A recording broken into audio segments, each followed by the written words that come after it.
Hi అండి, welcome back to my channel. నేను ఇక్కడ పరమాన్నం చూపిస్తున్నాను చూడండి. చాలా బాగుంది కదా. సో చాలా ఈజీ అండి చేసుకోవడం, టేస్ట్ కూడా చాలా బాగుంటుంది. అమ్మవారికి ఎంతో ఇష్టమైన పరమాన్నం ఈ విధంగా చేసి పెట్టండి. ఈసారి వరలక్ష్మి వ్రతంకి చాలా బాగుంటుంది అండ్ చాలా సింపుల్ అన్నమాట.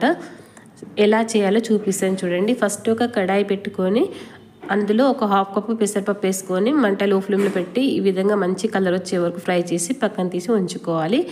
ఇప్పుడు కుక్కర్లో ఒక కప్పు బియ్యం వేసి ఒక 2 సార్లు మంచిగా కడిగేయాలి.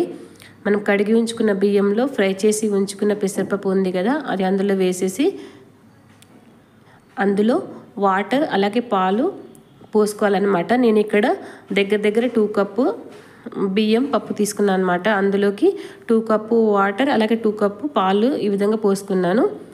అలాగే ఒక 2 యాలకులు వేసుకొని కుక్కర్ మూత క్లోజ్ చేసి స్టవ్ మీద పెట్టేశాను. ఒక 2 విజిల్స్ వచ్చే వరకు హై ఫ్లేమ్లో ఉడికించుకోవాలి. ఇప్పుడు అక్కడ పప్పు అలాగే బియ్యం ఉడికేలోపు ఇక్కడ స్టవ్ మీద ఒక కడాయి పెట్టుకొని ఒక 2 టేబుల్ స్పూన్ నెయ్యి వేసుకోవాలి. మంట లో ఫ్లేమ్లో పెట్టి కొబ్బరి, బాదం, జీడిపప్పు అలాగే కిస్మిస్ వేసుకొని డ్రై ఫ్రూట్స్ అన్నీ మంచిగా ఫ్రై అయ్యే వరకు ఈ విధంగా కలుపుకుంటూ ఫ్రై చేసుకోవాలి. ఇప్పుడు మంచి ఫ్రై అయింది కదా, సో పక్కన తీసి ఉంచుకోవాలి.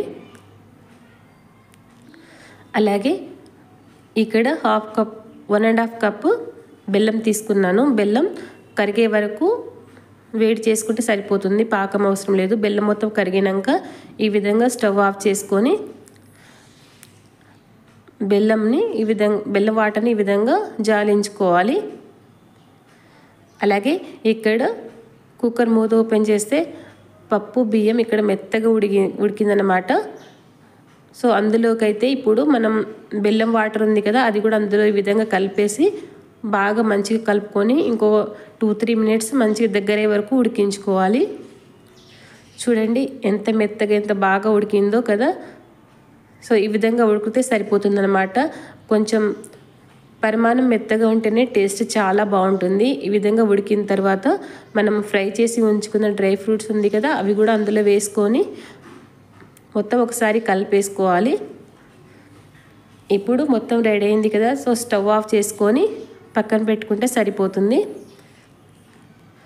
సో ఎంతో టేస్ట్గా ఉండే పరమాన్నం ఈసారి అమ్మవారికి ఈ విధంగా ప్రసాదంగా చేసి పెట్టండి, చాలా బాగుంటుంది. అలాగే ఇందులో పప్పు అలాగే బెల్లం, డ్రై ఫ్రూట్స్, నెయ్యి అన్నీ వేస్తాం కదా. సో పిల్లలు కానీ పెద్దలు కానీ ఎవరు తిన్నా కూడా చాలా మంచిదన్నమాట హెల్త్కి. అప్పుడప్పుడు పిల్లలకు కూడా ఈ విధంగా చేసి పెట్టవచ్చు. మనం ఇంట్లో ఏ చిన్న పూజ చేసుకున్నా లేకుంటే అమ్మవారికి కానీ ఎక్కడైనా టెంపుల్స్కి వెళ్ళినా ఈ విధంగా చేసి పెడితే బాగుంటుంది. ఈ విధంగా నెయ్యి వేసి సర్వ్ చేసుకుంటే సరిపోతుందన్నమాట. టేస్ట్ అయితే చాలా బాగుంటుంది.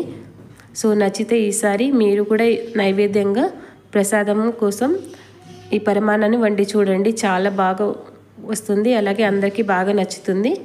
సో తప్పకుండా ట్రై చేస్తారనుకుంటున్నాను. నచ్చితే ట్రై చేయండి. And thank you for watching my videos.